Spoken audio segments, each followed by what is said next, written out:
My son deleted me from the family group chat as if I were a stranger who had sneaked into the conversation. He said it was only for working adults and that I did not understand anything. A week later, when the 12 of them arrived at my farmhouse with suitcases and coolers, the sign on the gate reminded them that old women always keep a card up their sleeve. My son removed me from the family group on our phones. When I asked him why, he looked at me the way you look at an old hunting dog that is no longer useful and just blurted it out. "Mom, it was for working adults. You do not understand anything we talk about." I still have that phrase stuck right here, just under my ribs, like a fishhook that refuses to come out. My name is Martha. I am 76 years old. I have been a widow for 11 years, and I raised 3 children with these hands that you now see covered in age spots. I am no saint, but I am also not the fool they think I am. And what none of them know yet is that this country house they use so much as a free hotel actually has a real owner, and that owner is me, since long before they ever learned to say the word inheritance. It all started on one of those mornings that seem completely normal. I was actually quite happy. I had spent the previous week fixing up the vegetable garden at the farmhouse. The tomato vines were heavier than ever, the yellow lemons were shining, and I had even managed to get the hens to lay more eggs than usual. I thought to myself, I am going to make some preserves for them to take back to the city. I imagined my grandchildren eating their grandmother's homemade jam, and for a while, I felt useful, loved, and part of the picture. I had even bought meat to grill and saved a few bottles of wine that my late husband, Joseph, had left aging in the cellar. I dreamed of them all coming up for a weekend, filling the house with noise again. I was sitting on the porch with my phone in my hand, reading the family group chat. They were talking about work, investments, and trips to places I had never known. I would just type, "That is great, kids," or send a little smiley face. I did not understand everything, it is true, but I liked being there, even if I was quiet. It made me feel like I was still part of things. That morning, the group was more active than ever. They were talking about a long weekend, about escaping the noise of the city. I was smiling to myself in the kitchen while peeling some potatoes. How nice, I thought. They are finally going to remember the old lady. Then it happened. The phone vibrated in a different way. I opened the group, and my name was no longer there. I had been removed. I stared at the screen as if it had broken. I closed the app and went back in. Nothing. My picture was gone. It was as if someone had wiped a stain off a table. I called my oldest son, Michael, the one who always acted like the responsible one. He took a long time to answer. When he finally did, his voice sounded rushed, as if I were a telemarketing call. "Mom, it was for working adults. You do not understand anything we talk about." It was better that way. He did not yell. He did not insult me. He said it with a naturalness that hurts more than a slap across the face, like someone saying, "Just take out the trash." I stood there with the phone glued to my ear long after he had already hung up. The coffee I had put on the stove boiled over and started to smell like something burning. I did not turn it off. I just stood in front of the burner, watching the black bubbles stick to the bottom of the pot. I forgot that I was hungry. I forgot that it was noon. I only thought about all the times I had lent them that house for their birthdays, for their work retreats, for my daughters-in-law to sunbathe without me getting in the way. Then came the silence. An ugly silence, the kind that gets into your bones. I started to remember how Joseph and I built this house. He drove a freight truck, and I sold clothes at the local flea market on weekends. Every dollar we had left over went into a glass jar we hid under the bed. It was not just any jar. It was one of those thick glass jars that used to hold industrial jam. We saved so we would never have to ask anyone for anything. When we had enough, we bought the land, a piece of bare dirt with 4 skinny trees. Joseph would draw blueprints at night on the kitchen table. I sewed curtains with cheap but sturdy fabric. It took us 12 years to get the walls standing. 12 years of Sundays working under the sun, of blisters on our hands, of eating rice and eggs to save on grocery money. That house was our retirement, our pride, the place where we thought we would die in peace.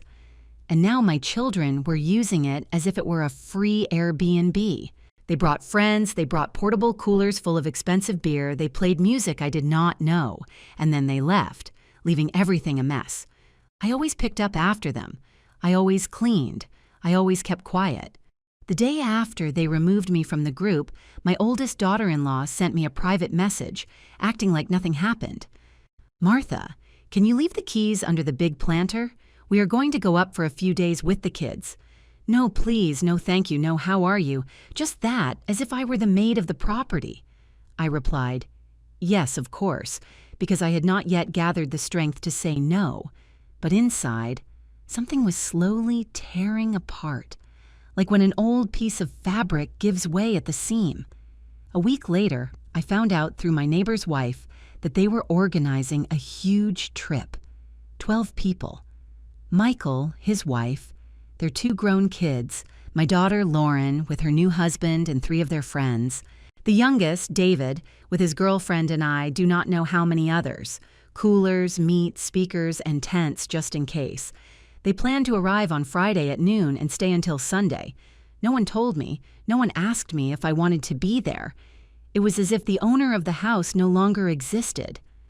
I went to the farmhouse early on Thursday. I wanted to be there when they arrived. I do not know exactly why, maybe to see their faces, maybe to remind them that I was still alive. John, the caretaker, saw me arrive and knew something was wrong. He is a quiet man, the kind who speaks little but observes a lot. He is 61 years old with large hands weathered from fixing fences and pruning trees. He never calls me Miss Martha out of pity. He calls me ma'am, as if I were still in charge somewhere in the world. "Ma'am, would you like me to make you some herbal tea?" he asked when he saw me sitting on the porch staring off into space. I told him yes, just so he would not worry. While he was heating the water, I went into the living room and saw the notebook. That brown leather notebook that Joseph had hand-stitched with heavy shoemaker's thread. In there, we wrote down every expense, every tree planted, every improvement. It was filled with our handwriting. 1987. New well.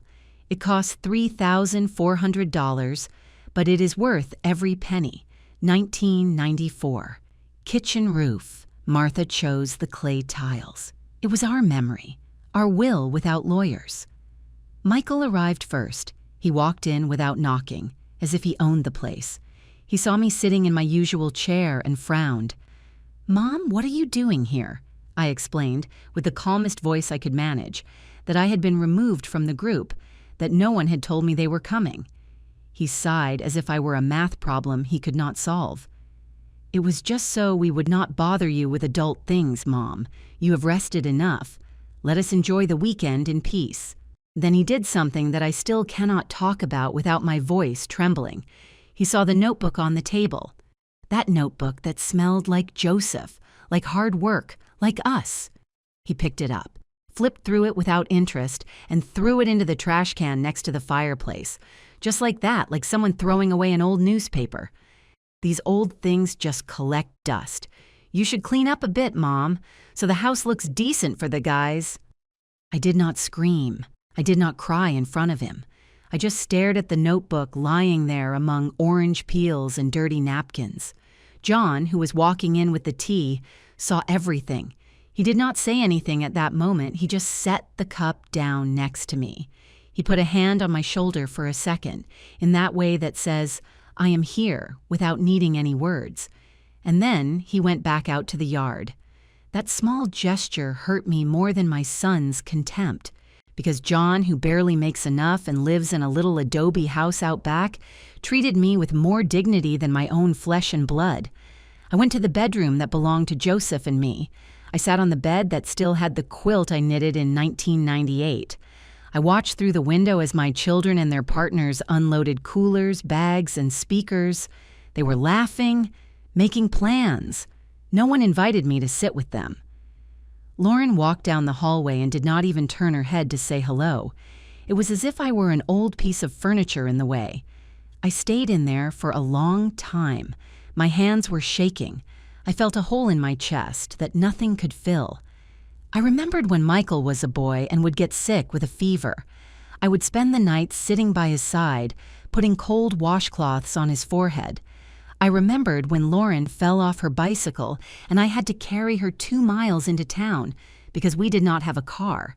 I remembered David, the youngest, sleeping pressed against me because he was afraid of the thunder.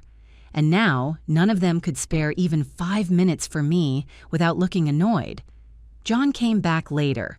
He brought a bowl of soup he had made at his place. It was not much, just broth with noodles and a small piece of chicken, but he set it in front of me as if it were a banquet.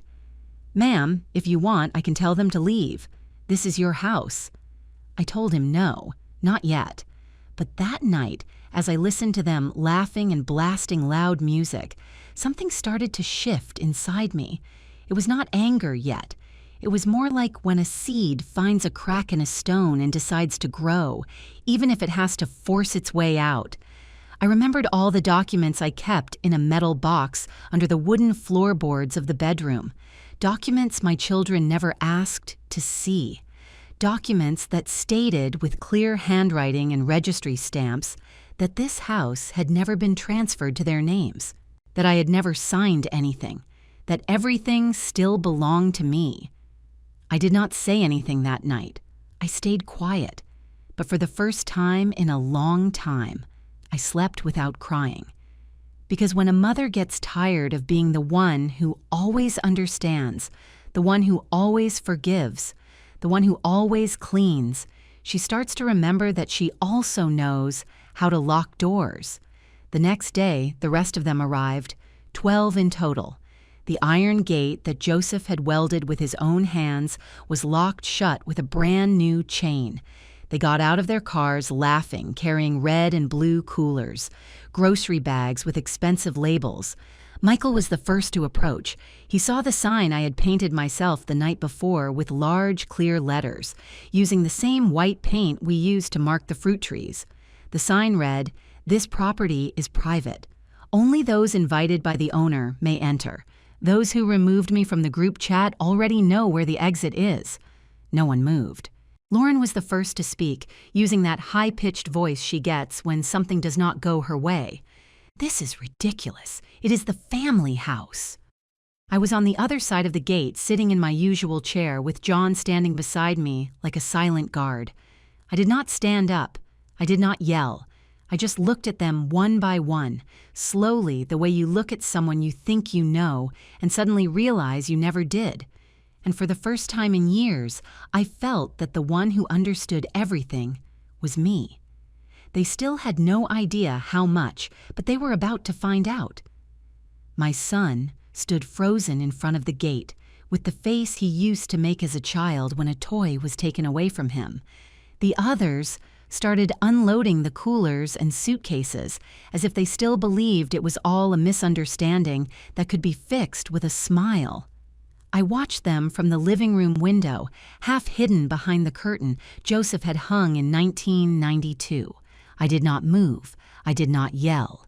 I just watched Lauren checking her phone, David trying to peer through the iron bars, and someone's girlfriend already complaining about the dust on her shoes. John was next to me, arms crossed. I did not need to explain anything to him. He had seen the notebook in the trash the day before and had rescued it without me asking. He handed it to me in silence, like someone handing over a loaded weapon. That brown leather notebook with the crooked stitches Joseph had made with shoemaker's thread still smelled like sawdust and burnt coffee.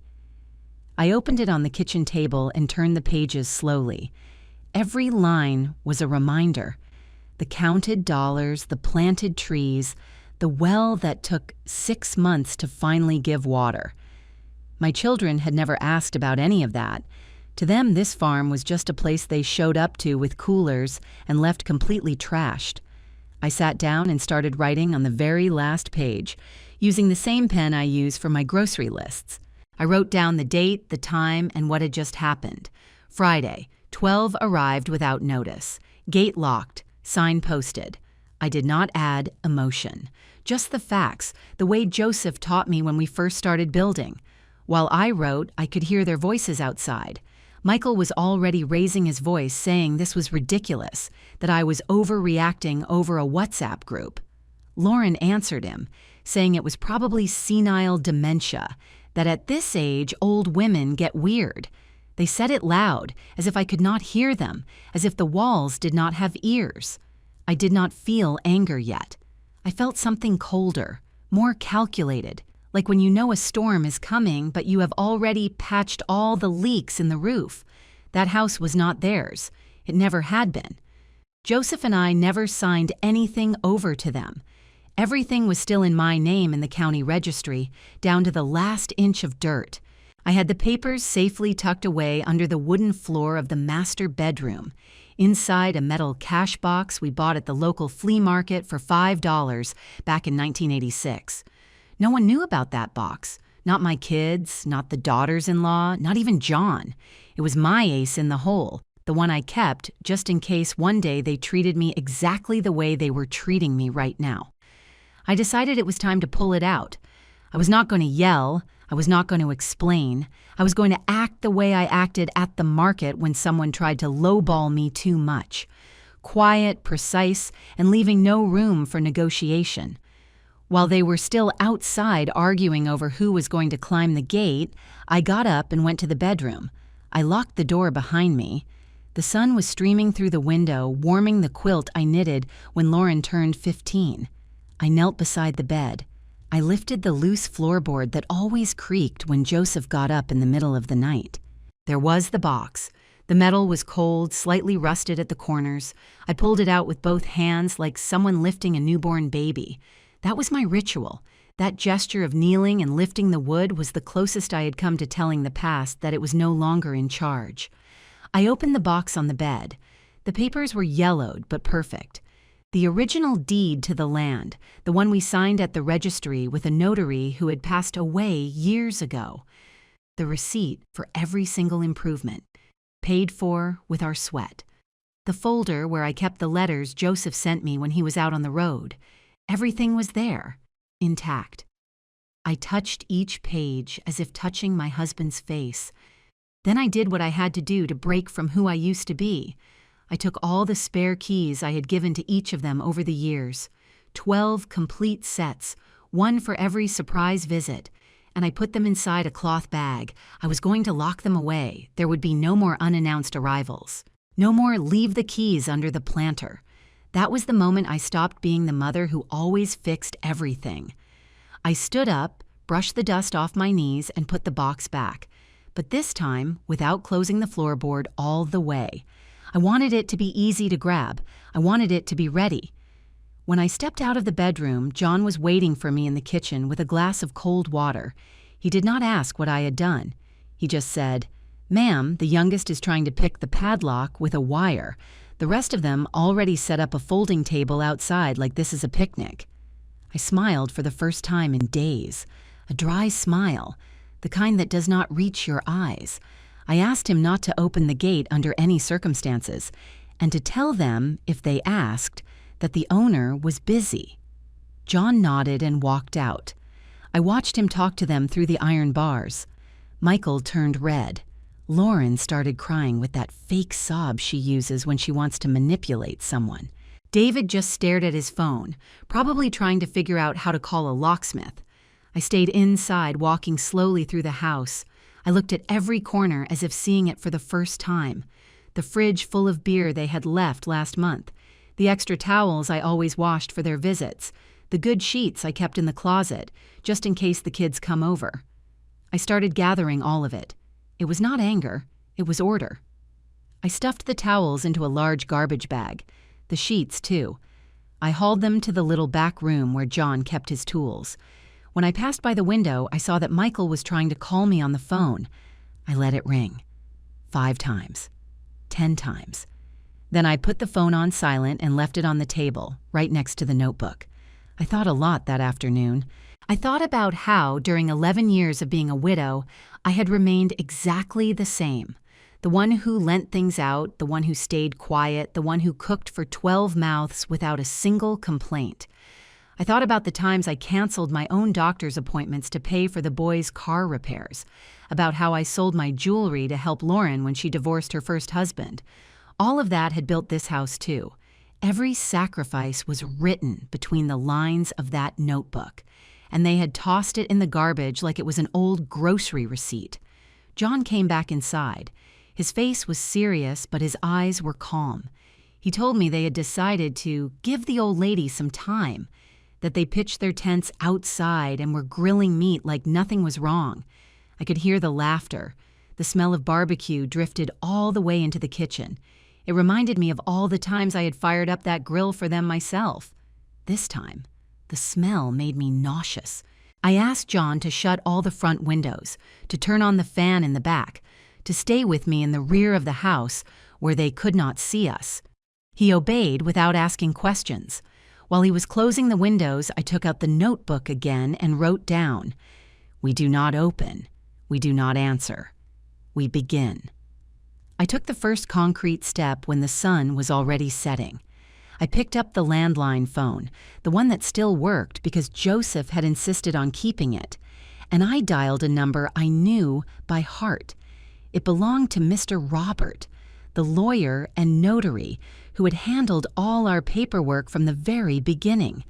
I did not tell him everything. I just told him I needed to confirm the legal status of the property and asked him to prepare a certified copy of the deed. I asked him to do it discreetly.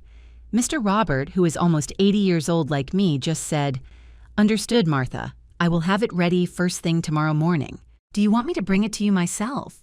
I told him yes, to come up the back dirt road, the one John uses to bring feed for the hens. I hung up and felt something settle in my chest. It was not triumph yet. It was the click of a key, turning after being rusted shut for many years. Outside, they kept going. They had turned on the music. Someone was laughing loudly, probably David telling some story where I was the crazy grandma who gets mad over silly things.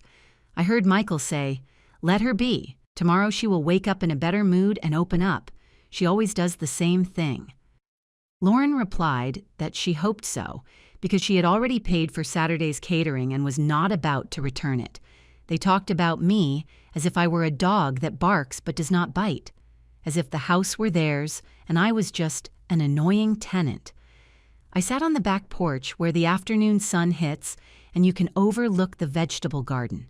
John brought me a bowl of soup he had made at his little house, the same noodle and chicken soup from the day before, but this time with a bigger piece of meat. He sat about 6 feet away from me on the wooden bench. He did not talk much, but his presence was like a brick wall. While I ate, I thought about how this man, who barely earns enough to live in a small adobe house, had treated me with more respect in 2 days than my 3 children had in 10 years. He asked me if I wanted him to sleep close to the main house that night just in case. I told him yes, to bring his cot and set it up on the veranda, not out of fear, but as a strategy. I wanted them to see I was not alone. When night fell, the lights from their tents looked like fireflies on the other side of the gate. I had turned off almost all the lights in the house. Only one lamp was left on in the kitchen, illuminating the notebook. I opened it again. I started writing down everything I was going to do. It was not a revenge plan, it was an accounting plan. First, the formal eviction notice, then the audit of the last 3 years, how much they had cost in maintenance, which they never paid for, how much they had taken without asking, and finally, the decision no one saw coming. Because this house was not just mine, it was mine, and it held a value they could not even imagine. But they did not know that yet. I wrote until my hand hurt. John was snoring softly on the veranda. Outside, someone had turned down the music. They were probably tired of waiting for the old lady to come out and apologize. I closed the notebook. I ran my hand over the brown leather, like someone petting an old but loyal horse, and left it on the table. Tomorrow, Mr. Robert would come up the back road. Tomorrow, it would begin for real. They thought this was just a tantrum from an old woman who got kicked out of a group chat.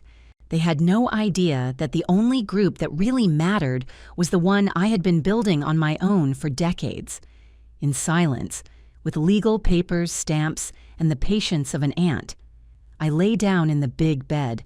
The quilt still smelled of the lavender from the last time I washed it for them. I folded it carefully and put it away. In its place, I spread the old scratchy blanket, the one Joseph and I used when there were no guests. It was rough.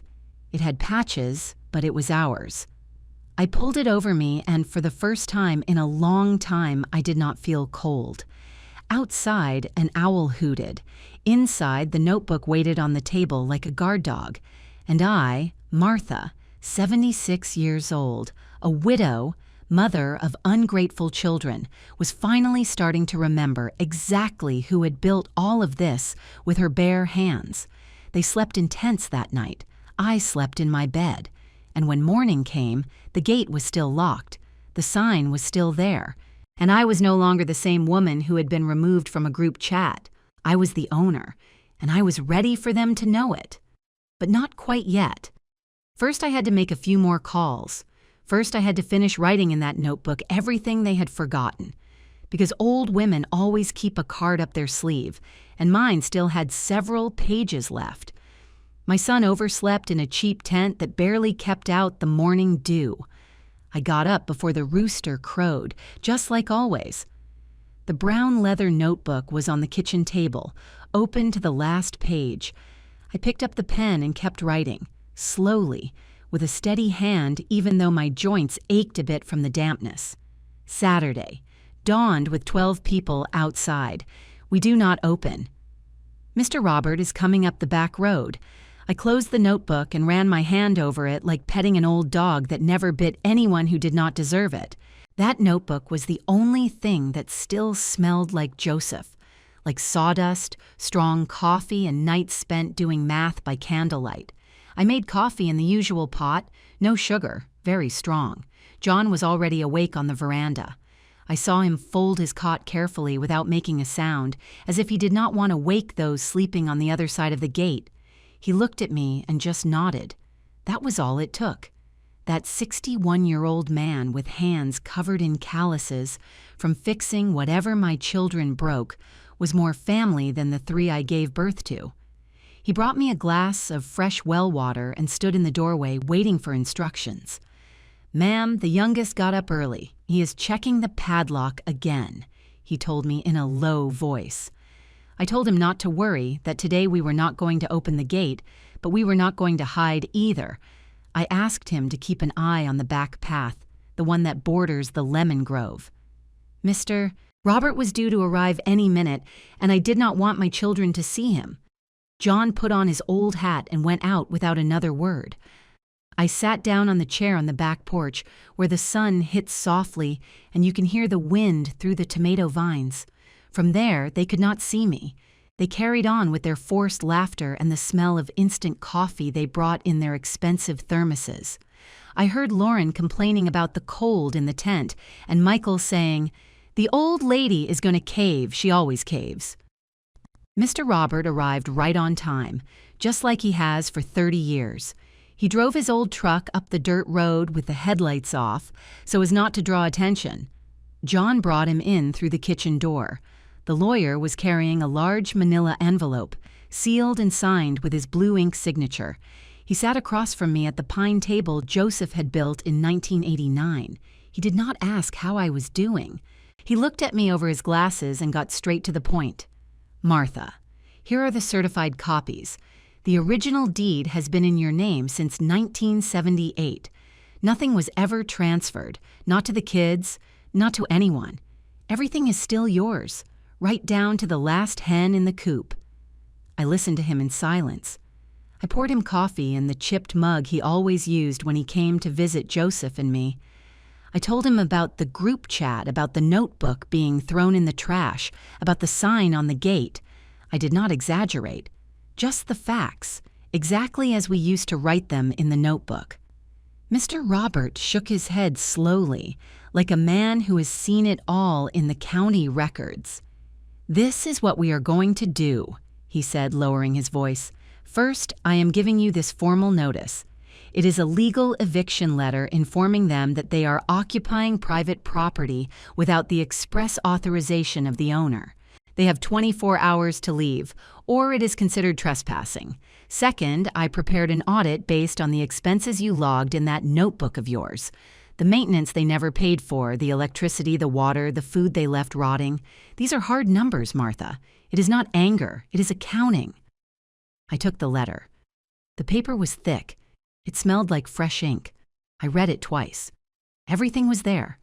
The date we bought the land, the 12 years of hard labor, the receipts for every improvement, and at the very bottom, a figure that was not exaggerated, but it stung. It was the exact equivalent of what they had spent on beers and barbecues over the last 3 years without contributing a single dime to the property. Mr. Robert looked right at me. Now comes the part they are not expecting. I have a recent medical certificate for you. Dr. Miller, the same doctor who saw you last month, signed a full declaration of your mental capacity. I requested it 2 weeks ago when you called me worried about how they were treating you. It is dated before they kicked you out of the group. No one can claim you are senile or that you do not know what you are doing. This is your armor, Martha. I have it right here. Stamped copies for each of them. I placed the certificate in the envelope along with the eviction notice. I felt the weight of the paper in my hands, and something settled in my chest. It was not joy. It was order. The same order Joseph and I used to build this house, stone by stone. No rushing, but no stopping either.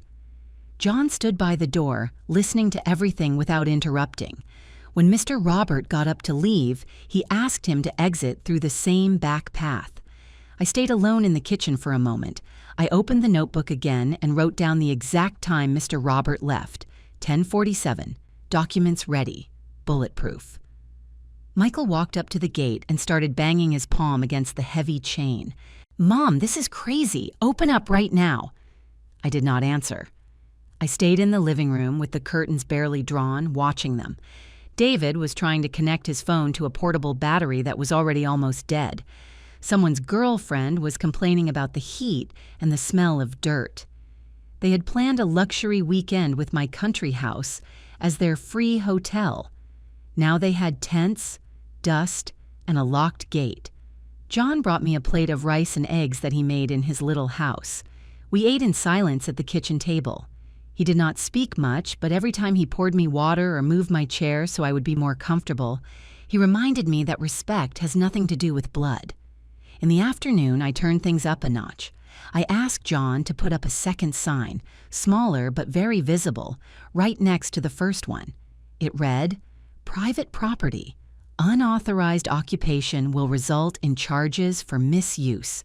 See attached notice."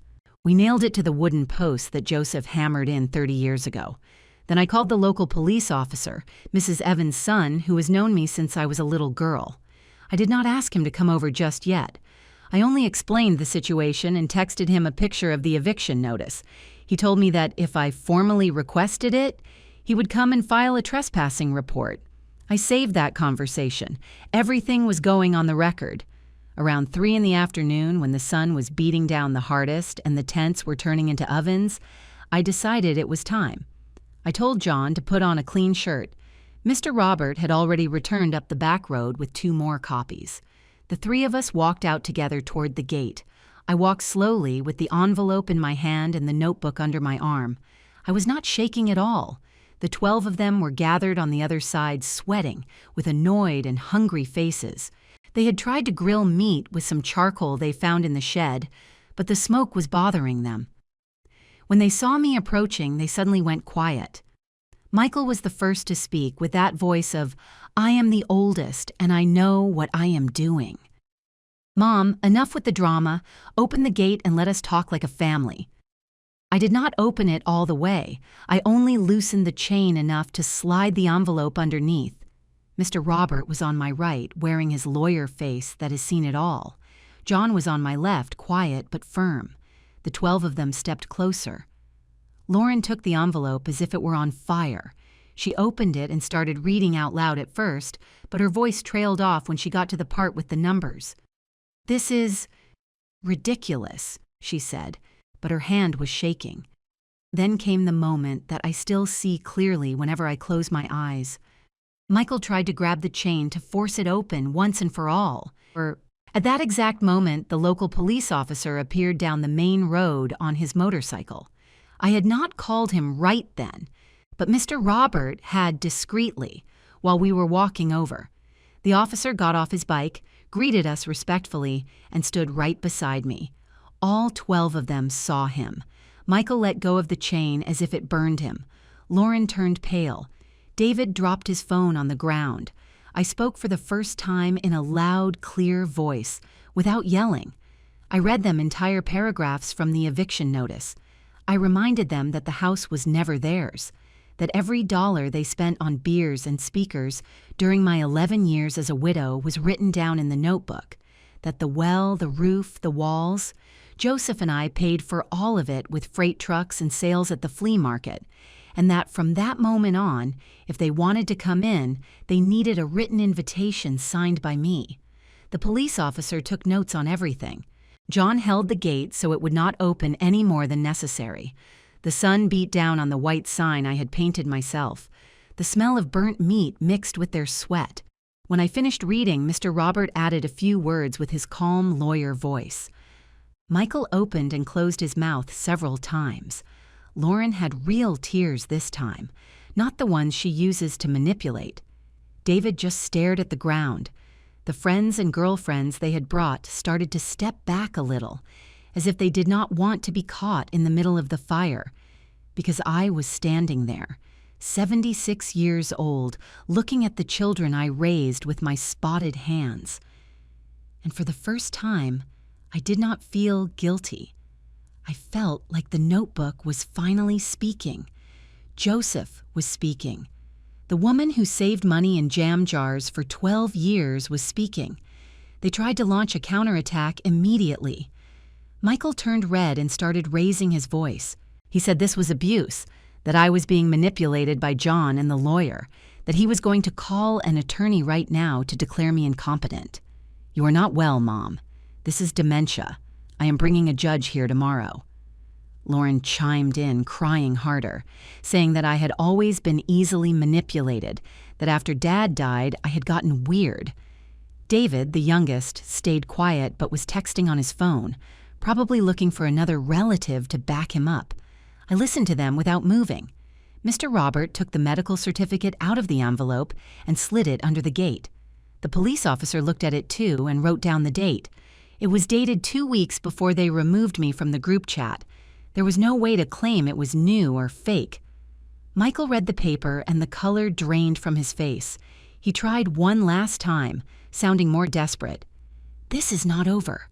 We are your family. You cannot treat us like criminals." I answered him calmly with the same voice I used when they were little, and I had to explain why there was no money for new toys. "Family is what you build every single day, Michael, not what you use when you need a free place to grill meat. You have until noon tomorrow. After that, I am calling the whole squad car." John locked the gate with the chain again. Mr. Roberts said goodbye with a firm handshake and left the way he came. The police officer saluted me with respect. "Mrs. Martha, let me know if you need anything," he said, and he started his motorcycle. I stayed a while longer, watching them reluctantly pack up their things, angrily folding up their tents, putting away the coolers that no longer had any ice. The smell of burnt meat hung in the air like a reminder. I went back inside the house with John. He opened the kitchen door for me and poured me a glass of fresh lemonade he had made with lemons from the orchard. He did not say well done or anything like that.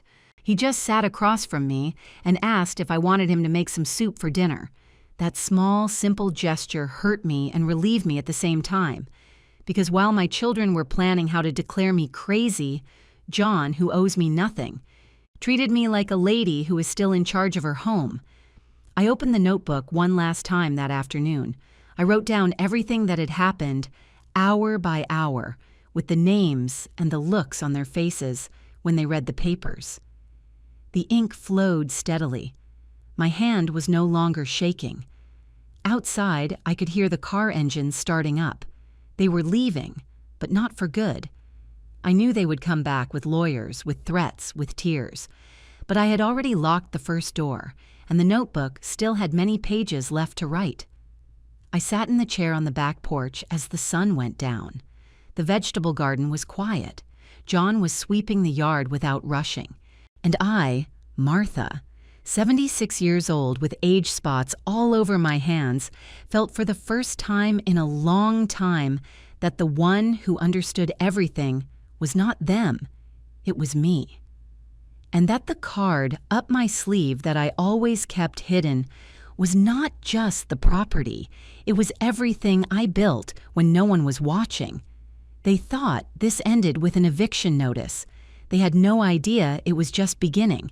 Tomorrow they would come back hitting harder, and I would be ready. With the notebook, with the official stamps, and with the patience of someone who waited 11 years to be told she no longer understood anything. My son came back the next day with a swollen face from sleeping poorly, and a lawyer by his side who looked more lost than a dog in church. The sun was beating down hard again on the gate, the very same one Joseph had welded with his calloused hands more than 30 years ago, and the white sign was still there without an ounce of pity. Michael was wearing a wrinkled suit. Lauren was walking as if every step hurt, and David was trailing behind, looking at the ground, phone in hand, but with no signal. They had spent the night in a rundown motel in town, one of those places that charge triple when they see city faces. I was told later that their friends had left angry, that the coolers had thawed out in the trunks of their cars, and that the weekend they had planned as a luxury getaway ended in arguments and bills no one wanted to pay.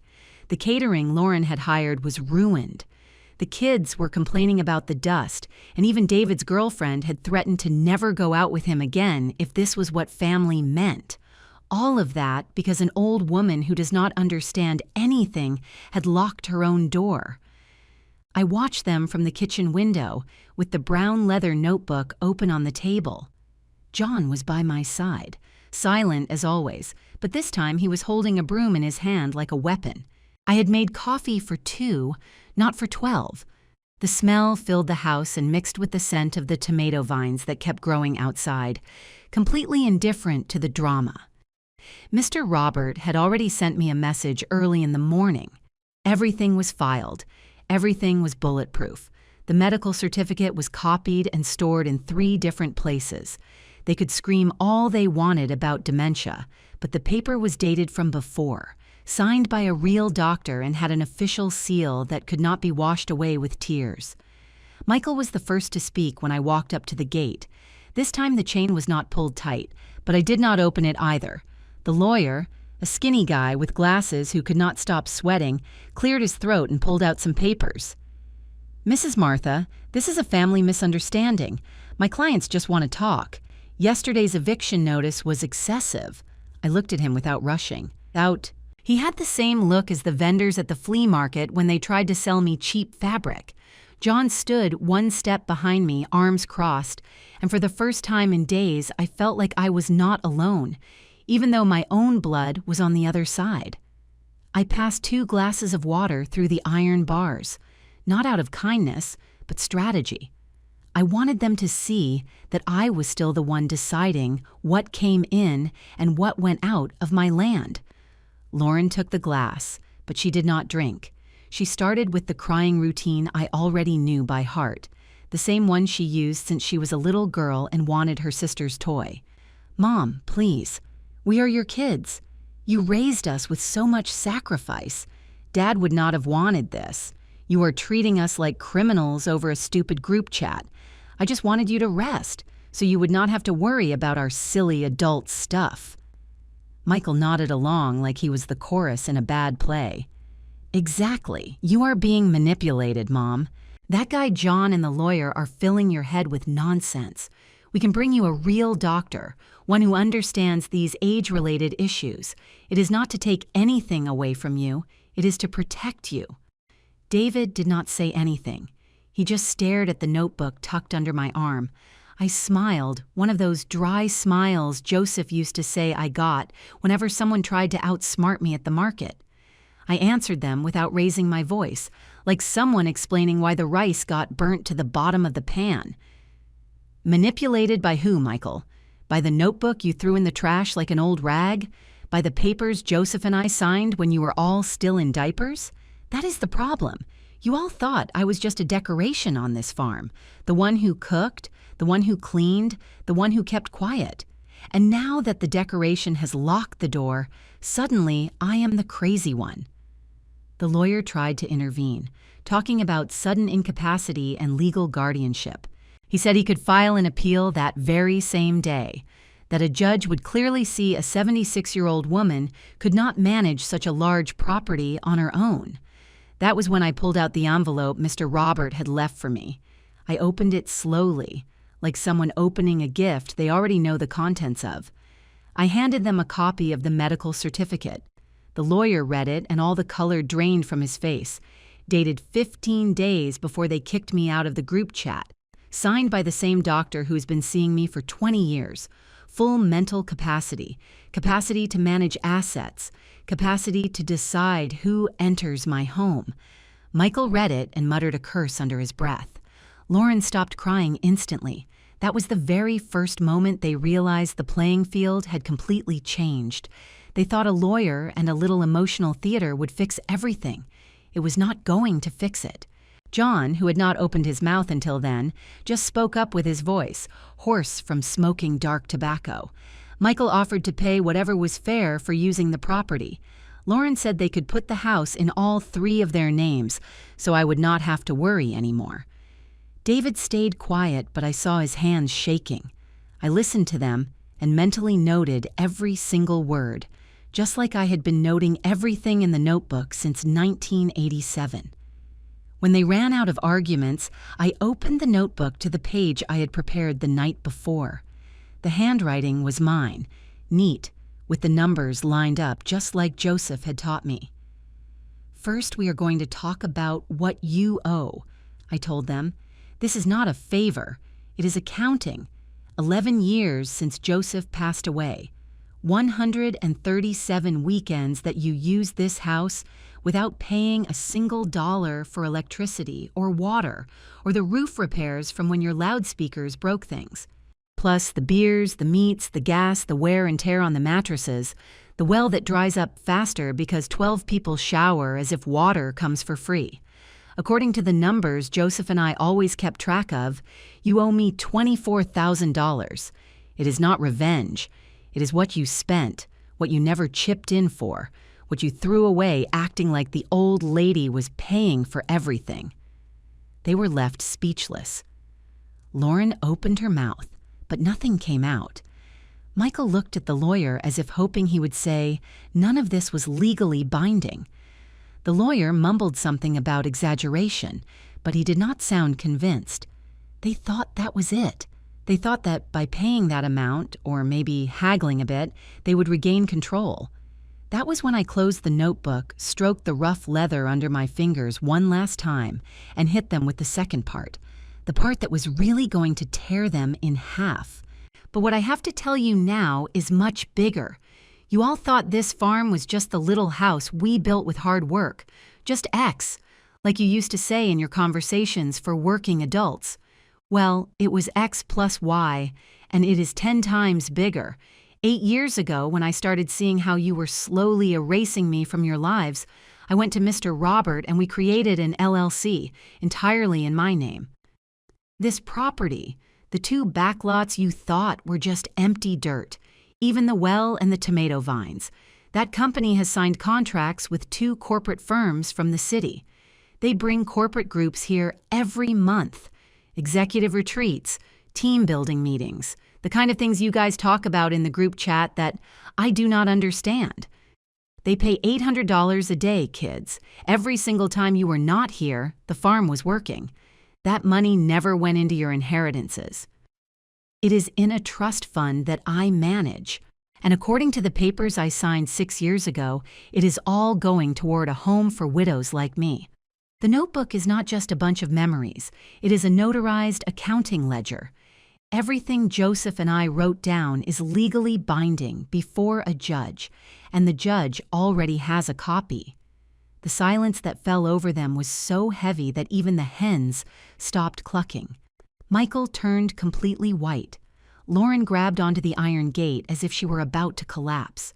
The lawyer started frantically flipping through the papers in his briefcase, searching for something he was never going to find. David was the only one who spoke, with a low, almost broken voice. "Mom, have you been doing all this alone this entire time?" I looked him right in the eyes. For the first time in years, I did not feel guilty. I felt the weight of every dollar saved in jam jars, of every night I sewed cheap curtains, of every time I said yes when I really wanted to say enough. Not alone, son. With Joseph. With the notebook. With the exact same brain that, according to all of you, does not understand investments. Turns out I understood a lot more than you thought. And now, the one who does not understand is you. Michael tried one final maneuver. He turned red. He raised his voice just like when he was a teenager, and I refused to give him the keys to the truck. He said he was going to contest the LLC, that he would bring in expert witnesses, that he would testify I had been pressured, that John was just a gold digger, and that Mr. Robert was old and senile too. He threatened to drag me to the district attorney, to talk to the press, to do whatever came to his mind in that sheer moment of panic. Lauren backed him up, crying for real now, saying I was breaking the family apart, that Dad would be so disappointed. The lawyer just kept sweating because he had already seen the documents and knew it would be a long, expensive legal battle. I did not move, but John did. He took a step forward and placed his large hand on the gate. Not to open it, but to remind Michael that this land had an owner and a caretaker. I gave them my final offer when they went quiet out of pure exhaustion. It was not forgiveness, it was a verbal contract, but with witnesses, and it was all written down in the notebook later. Listen to me closely, because I am not going to repeat myself. If you ever want to step foot on this property again, you are going to sign an agreement that Mr. Robert will draw up this very week. First, you pay the $24,000 in 6 installments, no haggling. Second, you request written permission 30 days in advance. Maximum 6 people, maximum 2 weekends a year. Third, you contribute every month to the maintenance, $200 for the well, the electricity, and repairs. Fourth, you never again remove me from any group chat, from any conversation, from any family decision. And fifth, and this is the one that will hurt you the most, John is going to have a fixed salary as the property manager, paid by the LLC, because he has shown me more respect in 3 days than you have in 11 years. David was the first to lower his head. I saw something break inside him, not out of manipulation, but out of genuine shame. Michael muttered that it was unacceptable, that he was going to fight it. Lauren just cried, but I had already closed the notebook. The sun was starting to set, and the smell of wet dirt drifted up from the vegetable garden because John had watered it earlier. I told them they had 1 week to decide, that the gate would remain locked until then, that the farm was no longer anybody's free hotel. When they left with their shoulders slumped and the lawyer putting away his useless papers, I sat on the back porch with John. He brought me a bowl of noodle soup, the same as always, but this time with extra chicken because he said, "You earned it today, ma'am." We ate in silence. The notebook sat between us like an old friend who had finally spoken. I ran my hand over the brown leather one more time, feeling the crooked stitches Joseph had made with the shoemaker's thread. I thought about all the times they made me feel invisible, all the times I cleaned up after them without anyone saying thank you, about how such a simple phrase like, "You do not understand anything," had been the final push I needed to remember that I had understood everything from the very beginning. They left thinking they could still win. I stayed knowing the game was already over, not out of hatred but out of order, with clear rules, with the absolute certainty that the old woman they kicked out of the group chat was the exact same one who now decided who came in and who stayed out forever.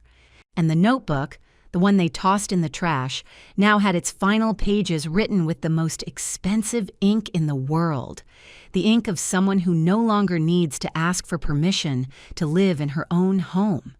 Tomorrow, Mr. Robert would come back. Tomorrow, the new paperwork would begin, and I, Martha, would keep writing things down. Because old women do not just keep cards up their sleeves. Sometimes the whole sleeve belongs to a custom-tailored suit made just for us, and my children had just discovered that the suit had never fit them in the first place. 4 months, 3 weeks, and 2 days passed since that afternoon when I watched their hunched backs walk away down the dirt road, with the lawyer sweating inside his cheap suit and the gate locked behind them like a sentence with no chance for an appeal. The brown leather notebook now had 37 new pages filled with my handwriting, dates, amounts, signatures, everything noted with the same precision Joseph taught me back when we still believed our old age would be peaceful. Mr. Robert came the next morning, as promised, and together we drafted the formal agreement. 6 installments of $4,000 each, written permission, maximum 6 people, $200 a month for maintenance, and John's salary, which started arriving on time from the LLC's account. Everything stamped, everything on the record, everything irreversible. The country house no longer smells like the mess left by young people who show up with coolers and leave empty bottles behind. Now it smells like wet dirt after the rain, like ripe lemons, and like the coffee John brews every morning in the usual pot. The contracts with the 2 city companies are still going strong. Last month, they brought a group of 30 executives from a private bank who paid $900 a day for 4 full days. I watched them arrive with their expensive briefcases and pressed shirts, and for the first time, I did not feel like I was lending out my house. I felt like I was getting paid for what we built with our own 2 hands. John greeted them at the entrance in his clean shirt and that old hat that is now a part of him. He explained the house rules without raising his voice. I stayed on the back porch, sitting in my usual chair, watching the tomato vines continue to bear fruit as if nothing had ever happened. On one particular morning, the one I remember most vividly, the sun rose warmly through the kitchen windows. John had made breakfast for the 8 gentlemen who were there for a leadership retreat. Scrambled eggs with herbs from the garden, freshly baked bread, and black coffee. I was checking the accounts in the notebook when I heard the engine of a familiar car pulling up on the back road, the one we used to avoid drawing attention.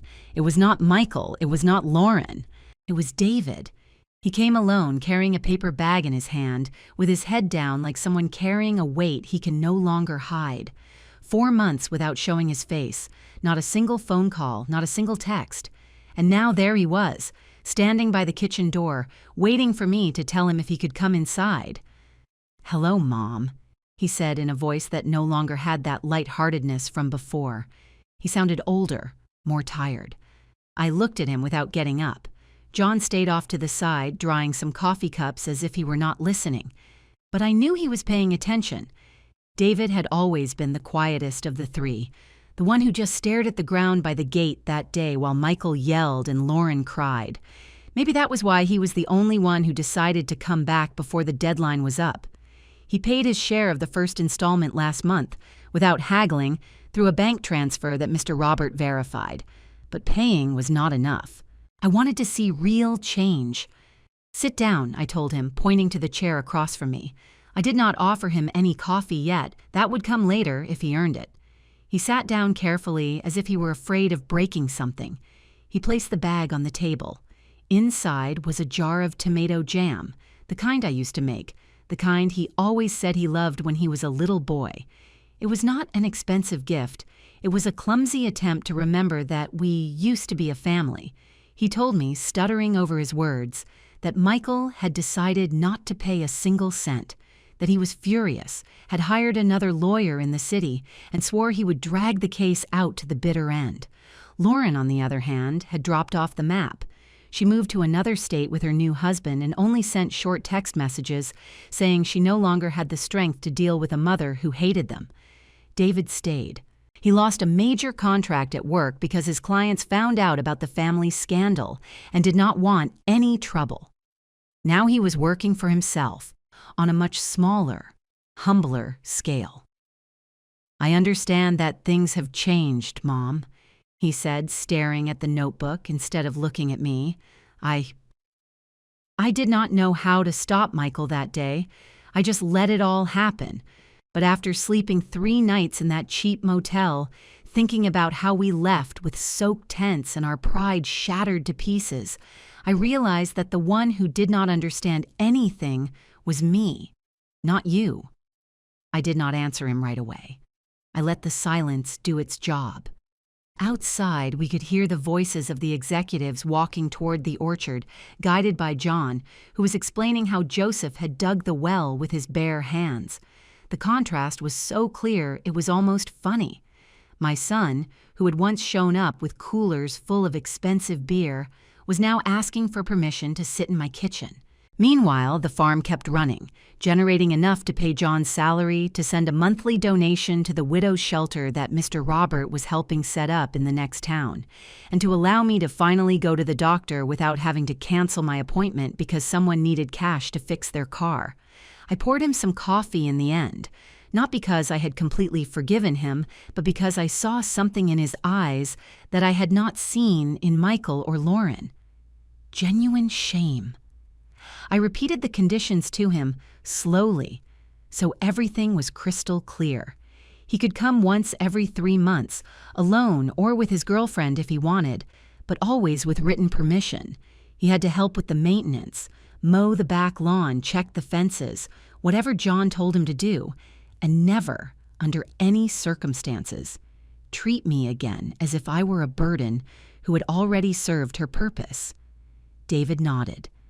That very afternoon, he stayed until sunset. He cut dry branches alongside John without complaining about the heat, and when he left, he handed me a handwritten note. It read, "Thank you for not locking the door on me forever. I am going to prove that I deserve to come back inside." That was his partial redemption. Just him. Michael is still fighting in the courts, spending money he no longer has on lawyers who keep telling him his case is incredibly weak.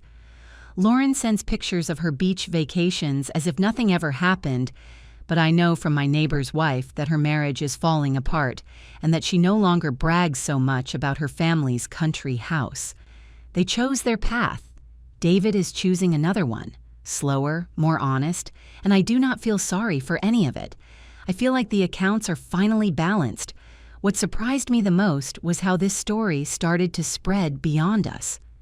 One afternoon, 2 weeks after David's visit, Mrs. Evans, the police officer's mother, stopped by with 3 other women from the flea market, women my age, widows just like me, who had heard rumors about the sign on the gate and about how an old woman had put 3 ungrateful children right in their place. They sat on the back porch where the sun hit softly and asked me to tell them everything, not out of morbid curiosity, but out of necessity. One of them, Mrs. Carter, who used to sell fabrics like I did, grabbed my hand and told me with teary eyes, "Martha, you spoke for all of us. I lent my house to my daughter-in-law for 7 years, and now she does not even say hello to me. I thought it was normal that mothers just have to endure it, but you showed me we do not." We started meeting once a month. I call them the Notebook Ladies. They bring their own stories, their own savings jars hidden under their beds, and I show them the pages where Joseph and I wrote down every single penny. Mr. Robert helps us with simple paperwork. How to put properties strictly in our own names, how to set up small LLCs, how to never sign anything when our children try to pressure us. The widow's shelter already has 6 residents, women who arrived with just a suitcase and a lost look in their eyes, just like I had that week after they kicked me out of the group chat. Now they have a roof over their heads, a vegetable garden they take care of themselves, and the absolute certainty that they are not alone. John visits them on Wednesdays to fix whatever gets broken, and he always comes back with a tired but satisfied smile. He says he never imagined he would end up managing not just a country property, but a little piece of dignity for so many. I keep writing things down. The notebook is already halfway full.